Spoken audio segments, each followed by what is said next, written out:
Guys, ito sasabihin ko guys, nakarelate kaya I'm sure maraming mama ang nakaka-relate to. Tayo in the morning, normal talaga sa atin yung magko-coffee. Ang i-share ko lang, ako pag nagko-coffee, lalamig na lang yun. Instead na hot coffee, naging cold coffee. Paano? Pag sip mong ganon, hindi pa nga nakasayad dan sa may sabi na, ma, nasaan na yung aking panty? Ma, nasaan na yung aking bra? Ma, yung pagkain ko. Ma, nakaluto ka na. Puro mama, naiinis na talaga ako guys. Puro mama. Hindi sila makagawa ng kanila ba?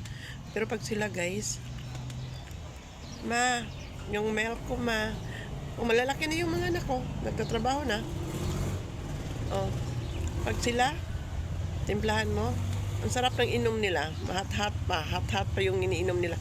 Sa atin, cold na. Paano? Marami tayong ginagawa, hindi tayo makapag-coffee ng dire-diretso. Sabihin agad, ma, ito ganyan. Pero pag sila, pag nag-inom ng coffee or milk, ayun, nakasitting pretty, hawak yung cellphone, kung anong kailangan, utos na ng utos dyan kung sinong mautusan. Pero ang mama, nagkanda hirap sa pag ng mga pagkain. Asikasuhin mo sila in the morning. Ganon. Pero yung mga mama, wala na. Instead na hot coffee, naging cold coffee na. Kaya, mag-coffee ako yung sa labas, hindi nila ako nakikita ba para ma-enjoy ko naman yung breakfast ko. Kasi pag ganito naman, kasi may nag-opisina, may nag-i-school, may nagtatrabaho, hindi mo talaga maiwasan. Tapos wala kasi silang alam, paano hindi naman sila naglalaba, ako naman. Ngayon, panay ang sabi, ma, nasaan yung panty ko? Ma, nasaan na yung ano ko?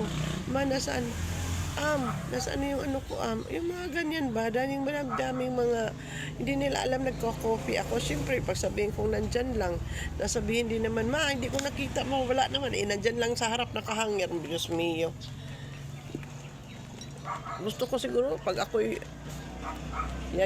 yumaman, ako'y magko-coffee na lang sa labas para makasiting pretty naman at saka nakasilpon-silpon din at the same time. Sila nga nagsisilpon-silpon habang nag-zip ng coffee. Ako nga dito at least nakapag-content din ako konti kasi nasa labas ako, hindi ako napakita sa kanila.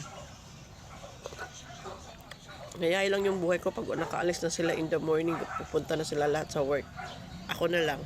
Pero gayon din, niyaya pa rin ako, katulong pa rin ako, labandera pa rin ako, cooker pa rin ako, di ba? And everything, libre yun, walang bayad. Kasi nga daw yun ang tinatawag na mama's duty, di ba? Saan ka dyan, So this is, that is for today's video, guys. Salamat sa panonood sa aking mga video na wala namang kwenta-kwenta. Maraming salamat.